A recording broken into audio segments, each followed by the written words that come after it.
Alright, kita coba selesaikan untuk soal nomor 1 ya.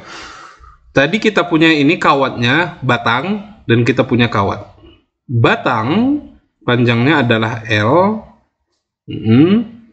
dan kawat ya terbuat dari konduktor, ini konduktor, sehingga ketika jadi gini, ingat ya, dalam hukum Faraday menunjukkan bahwasanya adanya perubahan fluks magnet maka akan menyebabkan arus ya, atau GGL, perubahan flux maka akan menyebabkan apa? Adanya GGL, yang mana GGL ini nanti akan menyebabkan adanya arus ya. Sehingga perhatikan, perubahan flux ada dua cara. Cara yang pertama, ini saya sekalian review materi lagi ya. Perubahan flux ada dua cara. Yang pertama adalah bisa dengan B yang berubah atau B konstan, atau bisa dengan menggunakan luas permukaan yang berubah ya. Nah, di soal tahun 2018 soalnya adalah kasus di mana B-nya berubah, B-nya tidak konstan. Namun di soal di tahun 2019 B-nya konstan. Nah, di tahun ini adalah yang berubah apa? Luas permukaannya yang berubah. Nih, perhatikan. Bagaimana cara kita mengetahui Pak luas permukaannya berubah? Lihat, kawatnya digerakkan dengan kecepatan dengan laju tetap 50 cm per detik. Oke, kita breakdown satu persatu ya. Flux itu apa? Flux itu adalah banyaknya medan magnet yang menembus suatu permukaan. Oke, maka ya, karena di sini bidang kita atau medan magnet kita masuk ke kertas, ke sana ya, masuk ke dalam ya, masuk ya ke dalam ya, silang begini, masuk ke layar laptop kalian atau layar HP kalian. Nah, luas permukaannya berarti kita punya di sini sudutnya itu adalah sama ya. Berarti medan vektor permukaan dari kawat ini juga bisa ya, BA. Oke. Nah, sekarang GGL. Karena yang ditanya GGL nanti ya. GGL itu apa? Menggunakan hukum Faraday ya, minus N kalau banyaknya kumparan, tapi di sini kumparannya hanya satu, jadi tidak perlu kita buat N-nya, minus dV per dt ya, dV per dt. Berarti saya punya di sini d per dt BA ya kan. Nah, B-nya konstan kan, B-nya konstan, maka B-nya bisa kita keluarkan B dA per dt. Berarti ada perubahan luas permukaan. Nah, kita tinjau. Perhatikan. Ketika awalnya batang seumpamanya di sini. Batang kita awalnya di sini, di titik 0 sebenarnya. Kita ambil ini titik 0-nya. Ambil ini titik 0, jadi batangnya ada di sini. Nah, ketika ini berarti sebelum digerakkan. Ketika saya sudah gerakkan sejauh X seumpamanya, maka saya punya luas permukaan saya, berarti luas permukaan yang dilingkupi oleh si batang ini adalah L kali X kan. Maka saya punya di sini sama dengan B D D L X per dt ya. Ini minus karena apa? Karena nanti hukum Lenz ya. Jadi kita punya minus B. Nah, LX, perhatikan, ketika batang bergerak terus, maka X-nya kan akan berubah lagi ya. X-nya akan berubah lagi. Berubah, maka otomatis di sini karena L-nya juga konstan, L, maka saya punya dx per dt, yang mana dx per dt itu adalah kecepatan. Maka di sini besar dari GGL kita adalah BLV. Minusnya tidak kita ambil karena itu nanti menunjukkan arah di sini. Di sini ya, minus itu.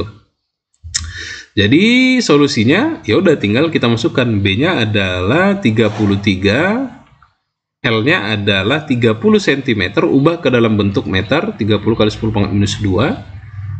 Ya, V-nya tadi berapa? 50 cm per detik. Kalau kita ubah berarti kira-kira 0,5 meter per detik ya. Ya, 0,5.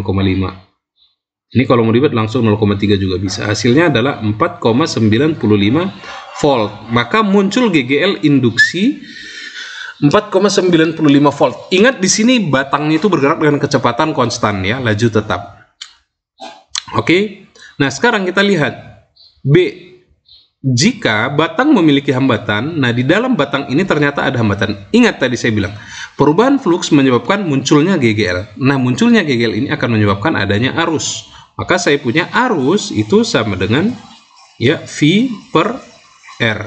V-nya di sini adalah GGL, maka di sini cukup kita pakai yang GGL. Ya, berarti ini. Ya, berarti 4,95. Hambatan yang ada di batang adalah berapa tadi ya? Oh, 18 ohm. 18 ohm. Nah, kita dapat hasilnya adalah 0,275 ampere. Oke. Nah, sekarang kita masuk ke bagian C. Kemanakah arah arus tersebut? Oke, apakah arahnya seperti ini dari A ke B, atau arahnya saya buat warna kuning dari B ke A? Atau kalau kita buat ini kan berlawanan jarum jam, ini searah jarum jam. Oke, so bagaimana cara menentukannya? Ya, menggunakan hukum Lenz. Oke, kita coba bahas hukum Lenz ini ya. Oke, kita buat di sini lagi, kita perbesar biar nanti lebih jelas ya gambar kita ini ya. Saya perbesar lagi. Oke. Sip. Nah, perhatikan. Ya, kita gunakan hukum Lenz ya. Ya, ini adalah pernyataan dari hukum Lenz. Kita jelaskan lagi ya, bagi kalian mungkin yang belum paham, saya coba jelaskan di kasus ini lagi. Oke. Arah arus induksi, arah arus induksi dalam suatu kumparan adalah sedemikian rupa sehingga medan magnet yang dihasilkan arus induksi tersebut atau medan magnet induksi melawan perubahan flux penyebabnya. Oke, jadi kita garis bawahi dulu melawan. Oke, buat warna kuning aja deh, melawan. Lalu apalagi?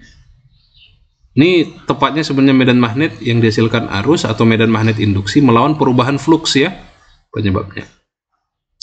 Oke, saya coba jelaskan lagi pelan-pelan apa maksud dari hukum Lenz ini. Kita mulai dari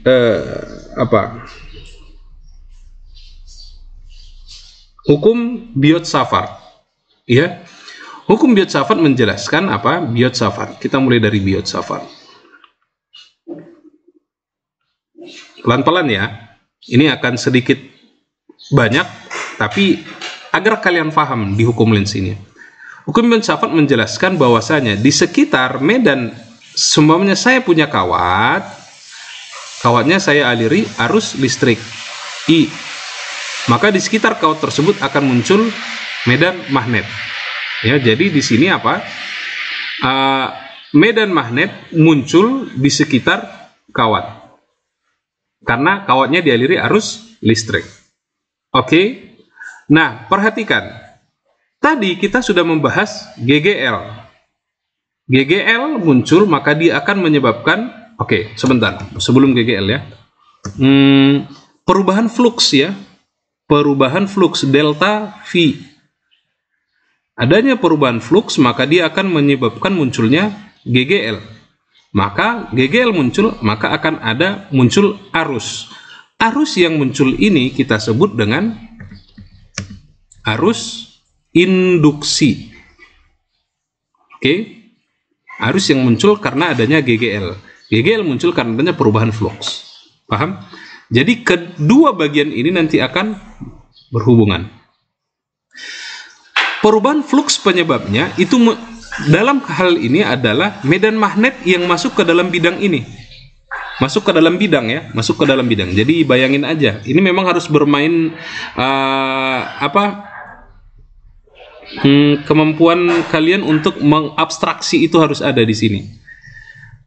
Medan magnetnya masuk. Ini adalah delta V, perubahan flux penyebabnya. Nah, ingat, tadi muncul arus di sini ya, maka akan muncul arus. Nah, ketika muncul arus ini, nah pertanyaannya, kan kita nggak tahu ya, arusnya apakah ke sana ataukah ke bawah. Ya, belum tahu. Kita belum tahu. Nah, berdasarkan hukum Biot-Savart tadi apa? Ketika ada arus, maka akan muncul medan magnet. Nah, berarti apa? Ketika muncul arus induksi, maka akan muncul apa? B induksi. Atau medan magnet yang dihasilkan arus, kan? Itu ya. Nah, ini. Nah, medan magnet induksi sedemikian rupa harus apa? Harus melawan. Nah, ini bahasa matematis melawan itu adalah minus. Makanya di hukum Faraday itu ada minusnya tadi ya. Di sini tadi kita ada minus. Nah, minusnya itu kita bahas di bagian C tadi saya bilang ya. Nah, ini. Oke. Nah, medan magnet induksi itu harus melawan perubahan flux yang mana itulah nanti yang menunjukkan arah arus. Paham ya? Skema seperti ini mudah-mudahan paham. Kalau belum paham diulang sampai paham. Oke, sekarang kita lihat. Saya hadirkan tangan kanan. Nah, ingat untuk menentukan medan magnet ini tadi. Jadi ketika saya alirkan arus ke kanan, maka akan muncul medan magnet sesuai dengan kaidah tangan kanan. Berarti akan muncul seperti ini. Coba, oke, begini. Ya, kalau kita lihat tadi ini ya. Tadi dialiri arus listrik, ya, perhatikan, maka jempol menunjukkan arah arus listrik, maka medan magnet menunjukkan, atau keempat jari tangan kita ini menunjukkan medan magnet. Maka di sini kita dapatkan apa? Medan magnetnya mengalir dari sini ke sini. Ya, ini untuk Biot-Savart. Nah, ini nanti akan kita gunakan untuk penentuan arus kita. Arus pada kasus kita. Nah, oke, saya putar dulu. Nah, apakah arusnya seperti ini atau arusnya seperti itu? Seperti ini. Oke. Upsi. Nah, ya, paham? Hanya ada dua kemungkinan. Kalau tidak dari B ke A, maka dari A ke B. Hanya dua kemungkinan. Tapi harus ada justifikasi dari kalian. Menunjukkan bahwasanya kalian paham. Karena kalian sedang diuji apakah kalian paham atau tidak. Oke, kita mulai ya. Kita hitung dulu perubahan fluxnya. Lihat, ketika tadi kawat bergerak ke kanan. Saya buat kawatnya warna hijau ya. Saya punya kawatnya tadi bergerak ke sini. Nah, ini kawat. Awalnya kan luas yang dia lingkupi adalah ini. Ya. Ketika dia semakin bergerak ke sini, maka luas yang dilingkupi semakin gimana? Ya, maka akan semakin besar luas yang dilingkupi kan? Lihat nih. Maka semakin luas.